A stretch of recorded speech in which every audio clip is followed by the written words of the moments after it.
Hello and welcome to smart learning.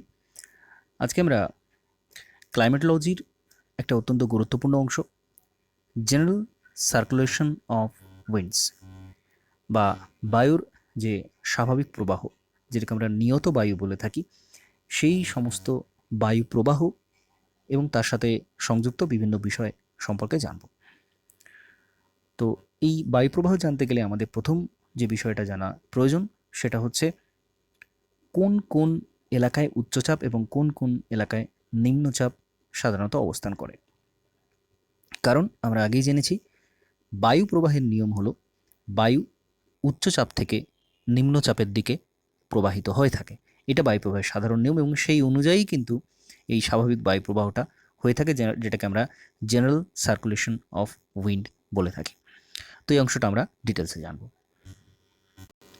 তো আমরা যদি প্রেসার বেল্টসগুলোর দিকে তাকাই, প্রেসার বেল্টস অর্থাৎ যেখানে বায়ুর চাপ সমপ্রকৃতির, সেই এক একটা বলয় যেটা সামগ্রিকভাবে পৃথিবীকে ঘিরে গোলাকৃতি অবস্থান করে, সেটা বলা হচ্ছে বেল্ট, প্রেসার বেল্ট। এখন সূর্যের তাপ সরাসরি পড়ছে ইকুইটোরিয়াল অঞ্চলে, নিরক্ষীয় অঞ্চলে, বা আমরা বলতে পারি 0 ডিগ্রির আশপাশে। তো এই 0 ডিগ্রির আশপাশের অঞ্চলটাকে, এই অঞ্চলটাতে সারা বছর সরাসরি লম্বভাবে কিরণ পড়ে, সেটা উত্তরায়ণ হোক সূর্যের বা দক্ষিণায়ন হোক, এই অঞ্চলটা কিন্তু সবসময়তেই উষ্ণতা পায়, সূর্যালোক পায়।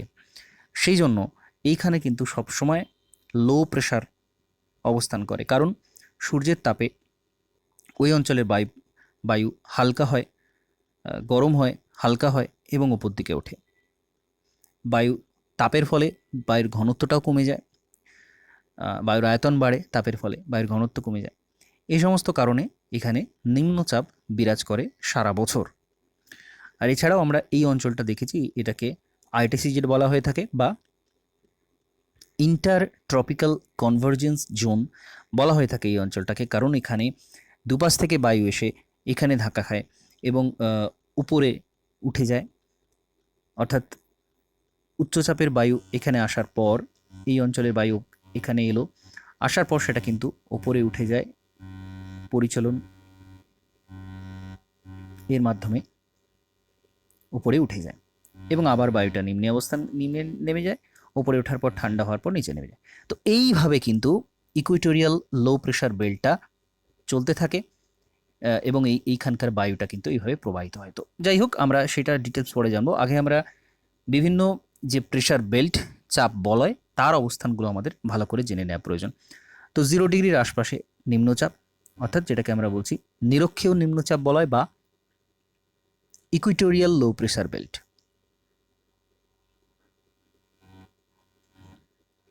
এরপর 0 ডিগ্রির পর 23.5 ডিগ্রি উত্তরে আমরা জানি কর্কট ক্রান্তি রেখা রয়েছে, ট্রপিক অফ ক্যান্সার রয়েছে 23.5 ডিগ্রি উত্তর, 23.5 ডিগ্রি দক্ষিণে রয়েছে ট্রপিক অফ ক্যাপ্রিকন বা যেটাকে আমরা বলে থাকি কর্কট ক্রান্তি, এবং এটা মকর ক্রান্তি রেখা, ট্রপিক অফ ক্যাপ্রিকন বা মকর ক্রান্তি 23.5 ডিগ্রি দক্ষিণ। তো এই অঞ্চলটা ঘিরে উচ্চচাপ কিন্তু অবস্থান করে। এখন প্রশ্ন হচ্ছে, নিরক্ষীয় অঞ্চলে সাধারণভাবে সরাসরি তাপ পড়ে, সেখানে নিম্নচাপ হয়, আর এই অঞ্চলটাতেও তো মোটামুটি তাপ পায়, কারণ যখন উত্তরায়ণ হয় তখন সূর্যের আইটিসিজেডটা উপরে সরে যায়, কিছুটা প্রেশার বেল্টটাও উপরে সরে যায়, তখন এই অঞ্চলটাতে কিন্তু সরাসরি কিছুটা উত্তাপ পড়ে। কিন্তু তার সত্ত্বেও এখানে কিন্তু উচ্চচাপ দেখতে পাওয়া যায়। এখন এটা বুঝতে হবে যে এখানে কিন্তু তুলনামূলক উচ্চচাপ থাকে, অর্থাৎ এই অংশে যে পরিমাণ লো প্রেশার থাকে, এই অংশে কিন্তু সে পরিমাণ লো প্রেশার থাকে না, তুলনামূলক এখানে কিন্তু এর থেকে তুলনায় এটা উচ্চচাপ। এখানেও তাই, দক্ষিণ গোলার্ধেও তাই, মকরক্রান্তি রেখাতেও তাই, মকরক্রান্তির ওপরে যে অংশটা, তো এই দুটো জায়গাতে কিন্তু তুলনামূলক উচ্চচাপ বিরাজ করে। এছাড়া এখানে উচ্চচাপ হওয়ার আরেকটা কারণ হচ্ছে এখানে কিন্তু বায়ুর দিক বিক্ষেপ কিছুটা ঘটে থাকে, যেটা সবচেয়ে বেশি ঘটে নিরক্ষরেখা থেকে সবচেয়ে বেশি দূরে মেরু অঞ্চলে, আশপাশের অঞ্চলে যেটা সবচেয়ে বেশি ঘটে থাকে। এছাড়াও এখানে কিন্তু বায়ুর দিক বিক্ষেপের ঘটনা দেখতে পাওয়া যায়, যার ফলে এখানে কিন্তু এই উচ্চচাপটা এখানে অবস্থান করে। কারণ কি? কারণ এই যে নিম্নচাপের বায়ুটা ওপর দিকে উঠল, ওঠার পর এই অংশে গিয়ে কিন্তু নামে, কারণ এটা ওপরে উঠে শীতল হয়, গরম বায়ুটা ওপরে উঠে ঠান্ডা হয়, কারণ ওপরে যত ওঠা যায় তত শীতলতা বাড়তে থাকে ট্রপোস্ফিয়ার ক্ষেত্রে। তো তারপরে আবার সেটা নিচের দিকে নামে, নিচের দিকে নামার পর কোথায় নামে? সাবট্রপিক্যাল হাই প্রেসার বেল্ট, এখানে কর্কটক্রান্তিতে, এখানে মকরক্রান্তিতে নামে, অর্থাৎ এই ঠান্ডা বায়ুটা এখানে নামছে। তার ফলে কী হচ্ছে? এখানে উচ্চচাপ অবস্থান করছে, কারণ আমরা জানি শীতল বায়ু শীতল হওয়া মানেই সেখানে কিন্তু বায়ুর চাপটা বাড়বে, কারণ বায়ুর ঘনত্ব বাড়বে, তার সাথে সাথে বায়ুর প্রেশার বাড়বে। তো এখানে উচ্চচাপ এবং এখানে নিম্নচাপ। তাহলে কর্কটীয় অংশে কর্কটীয় উচ্চচাপ, মকরীয় অংশে মকরীয় উচ্চচাপ বলয়। তাহলে এই দুটো বলয় বোঝা গেল। এরপরে subpolar low pressure belt, subpolar low pressure belt, অর্থাৎ এটা হচ্ছে সুমেরু বৃত্ত, সুমেরু বৃত্ত প্রদেশীয়, অর্থাৎ এটা ওই 60 ডিগ্রির পরে অংশটা। সুমেরু বৃত্ত প্রদেশীয় নিম্নচাপ, কুমেরু বৃত্ত প্রদেশীয় নিম্নচাপ, এটা 60 ডিগ্রি দক্ষিণ। তো এই অংশে কিন্তু নিম্নচাপ দেখা যায়। এটাও একটা আশ্চর্যের বিষয়। কেন এখানে নিম্নচাপ দেখা যাবে? কারণ এখানে তো আরও বেশি পোলারের কাছাকাছি, 60 ডিগ্রি উত্তর, মানে সেখানে কিন্তু ঠান্ডার জায়গাতে চলে যাচ্ছে, কিন্তু এখানে নিম্নচাপ দেখতে পাওয়া যায়। তো এখানে উচ্চচাপ,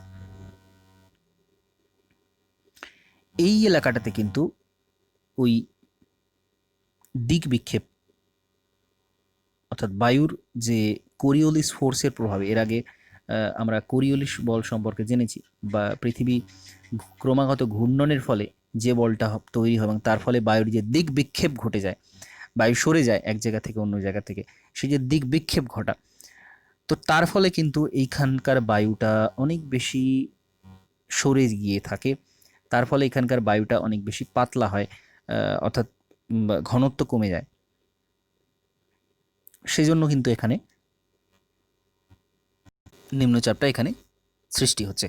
তো এই যে দিক বিক্ষেপ ঘটছে, এটাই কিন্তু মূল কারণ, মনে রাখতে হবে। এখানে যখন আমরা এই জায়গাটা নিম্নচাপের কারণটা ব্যাখ্যা করতে বলা হবে, বা আমরা যখন বিভিন্ন লেখার মাধ্যমে এখানে ব্যাখ্যা করব যে এই অঞ্চলে কেন নিম্নচাপ হলো, তখন কিন্তু আমাদের এখানে দিক বিক্ষেপের কথাটা বলতে হবে, যে এখান থেকে বায়ুটা বিক্ষিপ্ত হয়ে যায়, সরে যায়, কমে যায়।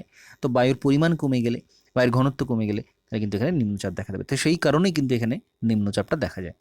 এরপর হচ্ছে পোলার রিজিয়ন, দুটো উত্তর মেরু এবং দক্ষিণ মেরু, সুমেরু এবং কুমেরু প্রদেশ, সুমেরু প্রদেশ, কুমেরু প্রদেশ।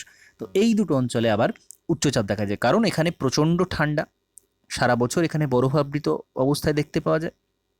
সেই কারণে এখানে অনেক বেশি শীতলতা বিরাজ করার কারণে বায়ু কিন্তু ভারী হয়, বায়ুর এখানে উচ্চচাপ দেখতে পাওয়া যায়।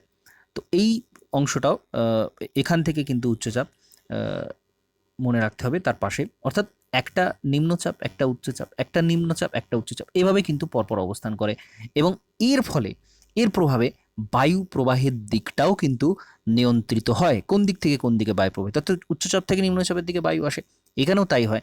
যে সমস্ত জায়গাতে উচ্চচাপ আছে সেখান থেকে কিন্তু নিম্নচাপের দিকে বায়ুটা প্রবাহিত হতে দেখতে পাওয়া যায়। সেটা আমরা ডিটেলসে আরেকটা ডায়াগ্রামসের মাধ্যমে দেখব। এখানে আমরা দেখতে পাচ্ছি যে অ্যাটমসফিয়ারিক সার্কুলেশন, জেনারেল সার্কুলেশন যেটা হচ্ছে, সেটা কিন্তু এখানে খুব পরিষ্কার করে দেওয়া রয়েছে। তো এখানে 0 ডিগ্রি, 30 ডিগ্রি, 60 ডিগ্রি, 90 ডিগ্রি, এরকমভাবে কিন্তু অংশগুলো দেওয়া রয়েছে। তো এবার আমরা দেখব প্রথম, অর্থাৎ এখানে নিরক্ষীয় অঞ্চলে 0 ডিগ্রির আশপাশে নিম্নচাপ ছিল এবং এখানে উচ্চচাপ ছিল, এখানে উচ্চচাপ ছিল। এই উচ্চচাপ থেকে নিরক্ষরেখার দিকে কিন্তু বায়ুটা প্রবাহিত হতে থাকে, এইভাবে বায়ুটা প্রবাহিত হতে থাকে। এখন আমরা এখানে দেখছি তীর চিহ্নগুলো উচ্চচাপ থেকে নিম্নচাপের দিকে, কিন্তু সেটা কিন্তু সোজা প্রবাহিত হচ্ছে না, বায়ুটা এইভাবে প্রবাহিত হচ্ছে না, বায়ুটা কিন্তু কিছুটা উত্তর গোলার্ধে কি হচ্ছে, ডান দিকে বেঁকে প্রবাহিত হচ্ছে। অর্থাৎ আমরা যদি এদিকে মুখ করে দাঁড়াই তাহলে এটা আমাদের ডান দিক হবে, তো এইদিকে বেঁকে কিন্তু প্রবাহিত হচ্ছে, এদিকে সোজা না এসে এইদিকে বেঁকে প্রবাহিত হচ্ছে। আর দক্ষিণ গোলার্ধে কি হচ্ছে, সোজা না গিয়ে কিছুটা বাম দিকে বেঁকে প্রবাহিত হচ্ছে। এই যে নিয়মটা, উত্তর গোলার্ধের বায়ু কিছুটা ডান দিকে বেঁকে প্রবাহিত হয় এবং দক্ষিণ গোলার্ধের বায়ু কিছুটা বাম দিকে বেগে প্রবাহিত হয়। এটাকে বলা হয় ফেরেলের সূত্র। ফেরেল বিজ্ঞানী, তিনি এটা আবিষ্কার করেছিলেন, তো তার নামানুসারে এটা বলা হয়। তো এই কারণেই কিন্তু এই বায়ু প্রবাহের দিকটা সোজা না হয়ে, একেবারে স্ট্রেট না হয়ে, 90 ডিগ্রি অ্যাঙ্গেলে না হয়ে এটা কিন্তু বেঁকে যায়, অনেকটাই ঘুরে যায়। তো সেই কারণে তীর চিহ্নগুলো আমরা এইভাবে দেখতে পাচ্ছি। তো এখানে কিন্তু আপার এয়ার সার্কুলেশনটাও দেয়া আছে। এখানে আসার পর উপরে উঠছে, বায়ুটা উপরে উঠছে, এখানে ছবিতে দেয়া আছে। আবার সেটা কোথায় নামছে? সুমেরু প্রদেশে উচ্চচাপে নামছে। এই গরম বায়ুটা উপরে গিয়ে ঠান্ডা হয়ে এখানে নামছে। তো এখানে ঠান্ডা বায়ু নামছে, তাহলে এখানে বেশি উচ্চচাপ হবে। তো এই বিষয়টা কিন্তু এখানে দেখতে পাওয়া যায়। আচ্ছা, এরপর একইভাবে এখানে নিম্নচাপ, এখানে উচ্চচাপ ছিল, কর্কটীয় উচ্চচাপটা এখানে, আর মকরীয় উচ্চচাপ এখানে, আর কুমেরুবৃত্ত প্রদেশের নিম্নচাপ এখানে। তো তাহলে এখান থেকে এদিকে বায়ু যাবে, আমরা দেখতে পাচ্ছি এখান থেকে ডান দিকে বেঁকে গেছে, সোজা যাওয়ার কথা ছিল কিন্তু ডান দিকে বেঁকে গেছে। তো এই এই এই বিষয়টা তাই, এখানেও তাই। মকরীয় উচ্চচাপ থেকে সুমেরুবৃত্ত প্রদেশীয় নিম্নচাপের দিকে বায়ু বাম দিকে বেগে প্রবাহিত হচ্ছে।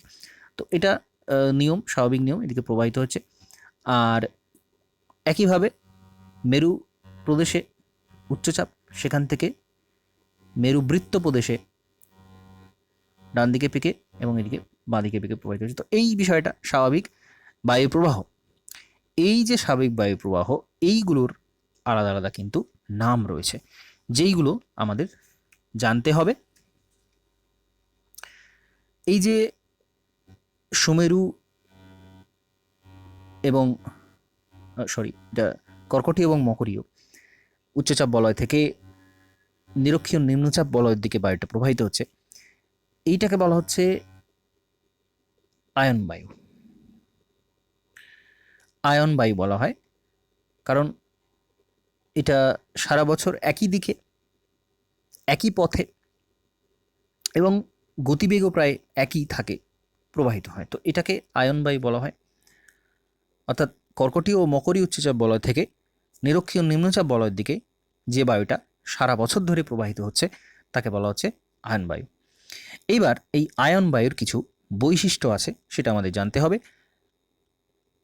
কারণ যদি সরাসরি এটা জিজ্ঞাসা করা হয় যে আয়ন বায়ুর বৈশিষ্ট্য অথবা প্ল্যানেটরি উইন্ড সিস্টেমের ক্যারেক্টারিস্টিক্স যদি জিজ্ঞাসা করা হয়, সেক্ষেত্রে পুরো ডায়াগ্রামসটা দিয়ে সেখানে কিন্তু আয়ন বায়ুর বৈশিষ্ট্য, এরপর পরবর্তী যে পশ্চিমা বায়ু রয়েছে, অর্থাৎ এই যে বায়ুটা, এটা পশ্চিমা বায়ু, এখানেও এটা পশ্চিমা বায়ু, এবং এটা মেরু বায়ু, এটাও মেরু বায়ু। এই তিনটে টাইপের যে বায়ু, কারণ এইগুলো হচ্ছে নিয়ত বায়ু প্রবাহ বলা হয় একে, কারণ এই বায়ুটা সারা বছর ধরে একটা নির্দিষ্ট দিক থেকে একটা নির্দিষ্ট দিকে প্রবাহিত হয়, সারা বছর ধরে একই দিকে প্রবাহিত হয়। তো সেই জন্য এটাকে নিয়মিত প্রবাহিত হয় বলে এটাকে বলা হয় নিয়ত বায়ু। তো নিয়ত বায়ু এই তিনটে টাইপের হয়, তার মধ্যে একটা হচ্ছে আয়ন বায়ু। আয়ন বায়ু একটা নিয়ত বায়ু। আয়ন বায়ু কাকে বলে সেটা বললাম। এবার আয়ন বায়ুর বৈশিষ্ট্যটা বলবো। আয়ন বায়ু উত্তর গোলার্ধে সরাসরি উত্তর দিক থেকে দক্ষিণে প্রবাহিত না হয় ফেরেলের সূত্র অনুযায়ী ডান দিকে বেঁকে যায়, আমরা আগে দেখেছি, এবং দক্ষিণ গোলার্ধে বাম দিকে বেঁকে যায়। উত্তর গোলার্ধে স্থলভাগ বেশি আছে, কারণ আমরা যদি পৃথিবীর মানচিত্রের দিকে তাকাই তাহলে দেখব উত্তর গোলার্ধে কিন্তু, অর্থাৎ নিরক্ষরেখার উত্তর দিকে এই অংশটা কিন্তু স্থলভাগের পরিমাণটা জলভাগের তুলনায় বেশি। তো তার কারণে কি হয়, এখানে পাহাড় পর্বত রয়েছে, বায়ু প্রবাহিত বাধা পায়, কিছুটা ধীর গতিতে প্রবাহিত হয়। সাধারণত এটা 15-16 কিলোমিটার বেগ থাকে ঘন্টায় প্রবাহিত হয় উত্তর গোলার্ধে। আর দক্ষিণ গোলার্ধে জলভাগের পরিমাণটা বেশি, সমুদ্রের পরিমাণটা বেশি, শূন্য ফাঁকা স্থানের পরিমাণ বেশি, তার ফলে বায়ু গতিবেগ বেশি হয়। 22 থেকে 30 কিলোমিটার পার আওয়ার পর্যন্ত কিন্তু গতিবেগ হয়ে থাকে। তো এখানে খুব একটা বৃষ্টি আয়ন বায়ুর কারণে হয় না। এবং আরও একটা গুরুত্বপূর্ণ বিষয়, সেটা হচ্ছে এই আয়ন বায়ুর গতিপথে পৃথিবীর যে বড় বড় মরুভূমিগুলো সেইগুলো অবস্থিত। সাহারা মরুভূমি, থর মরুভূমি, এগুলো কিন্তু সবই আয়ন বায়ুর প্রবাহের উপর রয়েছে। আর যেখানে আয়ন বায়ু সমুদ্রের উপর দিয়ে প্রবাহিত হয়, অর্থাৎ আমরা যদি উত্তর গোলার্ধের দিকে দেখি, যেটা আগেই বললাম, উত্তর গোলার্ধে কিন্তু ওই যেখানে মরুভূমিগুলো রয়েছে সেখানে আয়ন বায়ু সাধারণত সাধারণত জেনারেলি এরকম নয় যে অন্য কোনো বায়ুর প্রবাহের গতিপথে মরুভূমি নেই, কিন্তু উত্তর গোলার্ধের অধিকাংশ এলাকাতে সাহারা মরুভূমিতে একটা বিরাট বড় এক জায়গা জুড়ে রয়েছে, আফ্রিকা মহাদেশের অনেকটা জুড়ে রয়েছে। তো সেখান দিয়েও কিন্তু এই বায়ুটা প্রবাহিত হয়, এবং উত্তর গোলার্ধের বেশিরভাগ স্থানেই এই যেখান দিয়ে আয়ন বায়ু প্রবাহিত হয় সেখানে মরুভূমি রয়েছে। থর মরুভূমি, সাহারা মরুভূমি, এগুলো কিন্তু উদাহরণ, এগুলো সব আয়ন বায়ুর প্রবাহ পথেই দেখতে পাওয়া যায়। আর একটা বিষয়, আয়ন বায়ুর প্রভাবে মহাদেশগুলোর পূর্ব দিকে বৃষ্টিপাত কিন্তু বেশি দেখতে পাওয়া যায়, এবং পশ্চিম দিকে বৃষ্টিপাত ক্রমশ কমে যায়। এটা জাস্ট বৈশিষ্ট্য, বিভিন্ন কারণে হয়ে থাকে। এখানে কারণ ডিটেলসে যাওয়ার খুব বেশি প্রয়োজন নেই, কারণ জাস্ট বৈশিষ্ট্যটা এখানে বলতে হবে, ব্যাখ্যা দেওয়ার প্রয়োজন নেই। যে বিষয়টা ঘটে সেটা এখানে উল্লেখ করতে হবে, সেটা হচ্ছে পশ্চিম দিকে বৃষ্টিপাত কমে যায়। এখানে জিওগ্রাফির একটা খুব ইম্পর্ট্যান্ট, খুব কমন একটা প্রশ্ন হয় যে মহাদেশের পশ্চিম দিকেই কেন মরুভূমির অবস্থান দেখতে পাওয়া যায়। তো এর অন্যতম একটা কারণ কিন্তু এই আয়নবায়ু, এবং আয়নবায়ু যখন স্থলভাগের উপর দিয়ে প্রবাহিত হয় তখন তার মধ্যে কোনো জলীয় বাষ্প থাকে না, সেই জন্য কোনো বৃষ্টিপাত সেখানে ঘটাতে পারে না। এই কারণে কিন্তু এই মরুভূমিগুলো পশ্চিম দিকে হয়। আবার পূর্ব দিকে হয় এই কারণে, কারণ পূর্ব দিকে ওই যখন প্রবাহিত হচ্ছে বিভিন্ন সমুদ্রের উপর দিয়ে কিছুটা যাওয়ার ফলে সে কিন্তু জলীয় বাষ্প সংগ্রহ করে নিচ্ছে এবং বৃষ্টিপাত ঘটাচ্ছে। আর এই বায়ুর ক্ষেত্রে আরেকটা বৈশিষ্ট্য উল্লেখ করা প্রয়োজন, সেটা হচ্ছে প্রাচীনকালে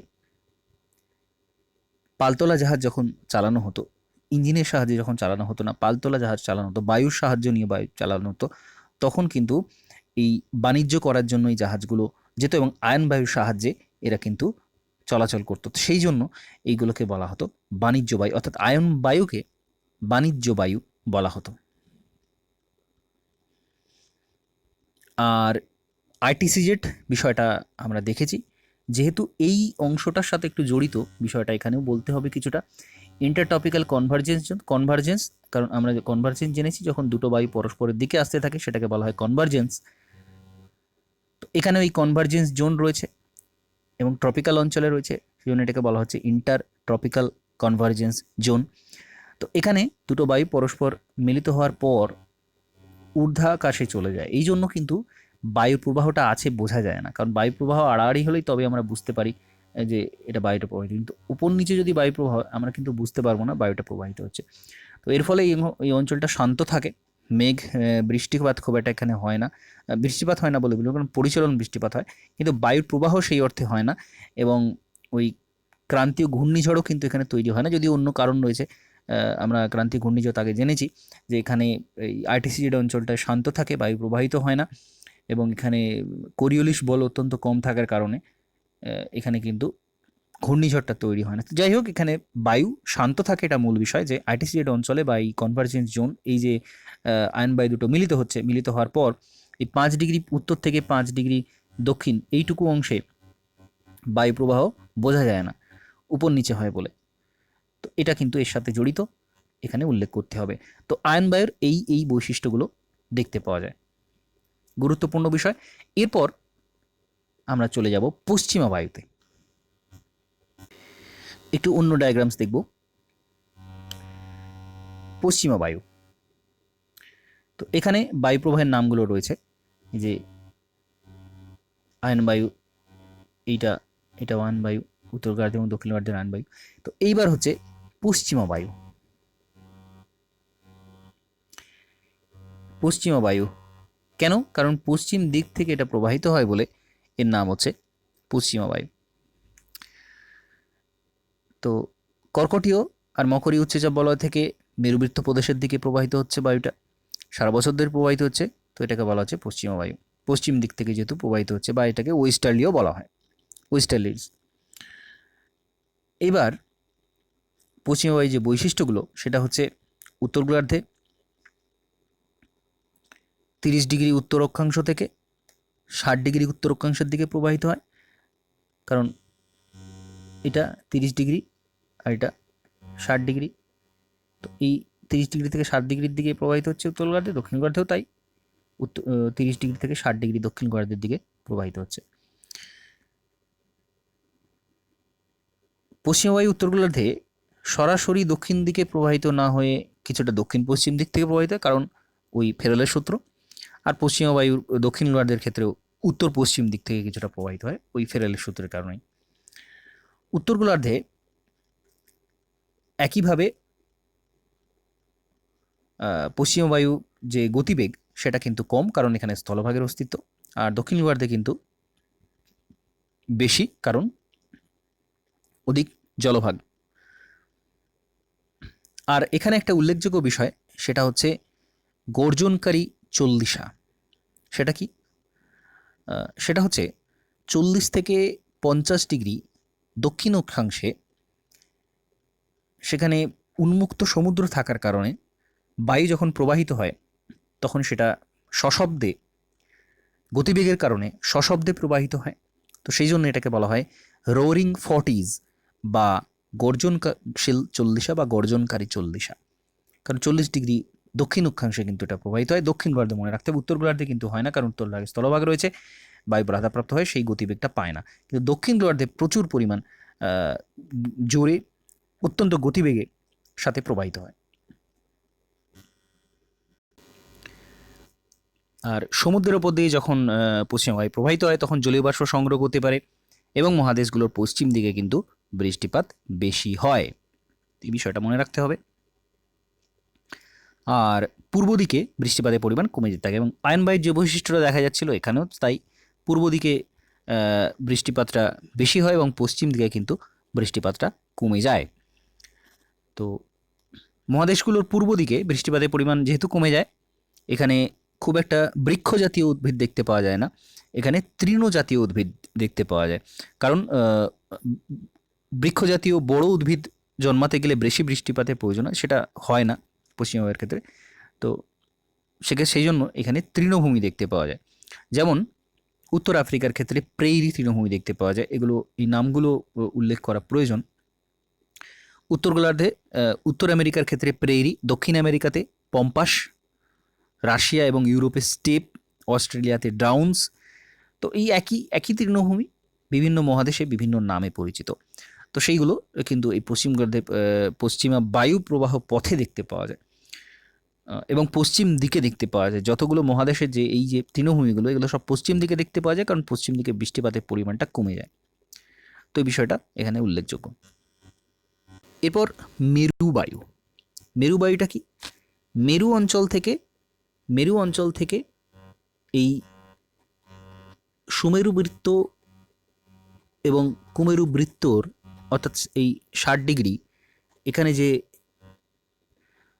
নিম্নচাপটা রয়েছে, সেই মেরু অঞ্চল থেকে উচ্চচাপের বায়ুটা ওই নিম্নচাপের থেকে প্রবাহিত হয়, এটাকেই বলে মেরুবায়ু। তো মেরুবায়ুর যে বৈশিষ্ট্যগুলো আছে সেগুলো আমাদের জানতে হবে। একইভাবে এটা ফেরেলের সূত্র অনুযায়ী ডান দিকে বাম দিকে বেঁকে প্রবাহিত উত্তর গোলার্ধে এবং দক্ষিণ গোলার্ধে। তো দুই গোলার্ধেই মেরুবায়ু স্বাভাবিক গতিপথ থেকে প্রায় 90 ডিগ্রি পর্যন্ত বেঁকে যায়, অনেক বেশি ঘুরে যায়। এর কারণই হচ্ছে বায়ুর দিক বিক্ষেপ, কোরিওলিস বল। আমরা জানি কোরিওলিস বল, যত নিরক্ষরেখা থেকে উত্তর এবং দক্ষিণ দিকে যাওয়া যায় তত কোরিওলিস বলের এফেক্টের পরিমাণটা অনেক বেশি বেড়ে যায়। তো এখানে কিন্তু বায়ুর দিক বিক্ষেপ উত্তর গোলার্ধে উত্তর অক্ষাংশে অনেক বেশি, বা দক্ষিণ অক্ষাংশে অনেক বেশি অক্ষাংশ যেগুলো, সেখানে কিন্তু অনেক বেশি। অর্থাৎ এই সমস্ত অঞ্চলে বায়ুর দিক বিক্ষেপ অত্যন্ত বেশি, তো এখান থেকে অধিক বায়ু বিক্ষিপ্ত হয়ে ছড়িয়ে পড়ে। তো এই কারণটাই হচ্ছে কোরিওলিস বলের গতিবেগের পরিমাণটা বেশি।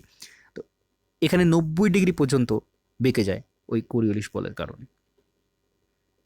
স্থানীয় আবহাওয়ার গোলযোগের জন্য অনেক সময় মেরুবায়ু বিভিন্ন দিকে প্রবাহিত হয়ে থাকে, অন্যদিকে দক্ষিণ গোলার্ধে মেরুবায়ু অনেক বেশি নিয়মিতভাবে প্রবাহিত হয়।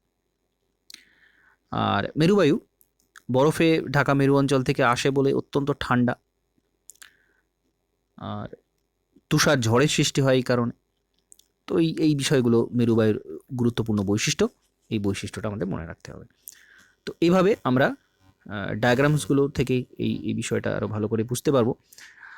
এখানে এই যে বায়ুগুলো প্রবাহিত হচ্ছে, এই বায়ু প্রবাহের দিক, অবস্থান, এইগুলো বিভিন্ন ভৌগোলিক বা বৈজ্ঞানিক বিভিন্ন সময় এগুলো তৈরি করেছেন এবং তাদের নাম অনুসারে কিন্তু এই কক্ষগুলো, এই যে কোষ, বায়ুপ্রবাহ কোষ কেন বলা হচ্ছে, যে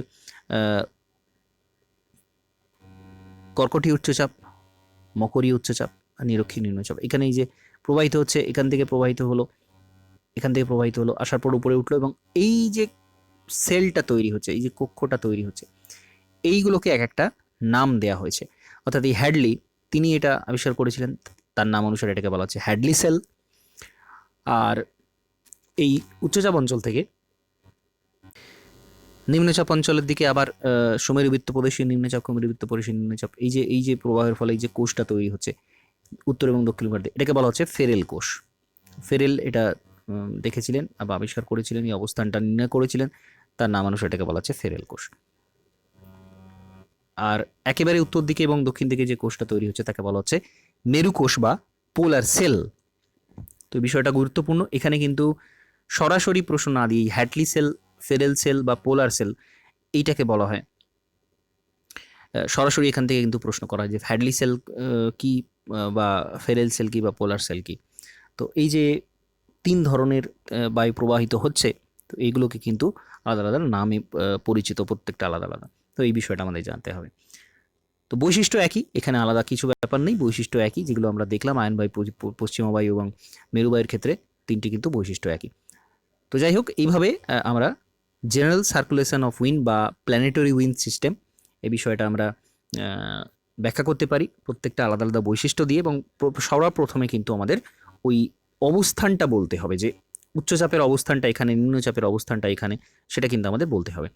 তো এখানে আমরা এই জেনারেল সার্কুলেশন অফ উইন্ডটা কিন্তু এখান থেকে জানতে পারলাম। এর সাথে সাথে আমাদের ওই একই সাথে বায়ুচাপ বলয়ের যে অবস্থান সেটাও কিন্তু আমরা একসাথে তৈরি করে নিলাম। তো আজকে এখানে শেষ করছি। নমস্কার, ধন্যবাদ।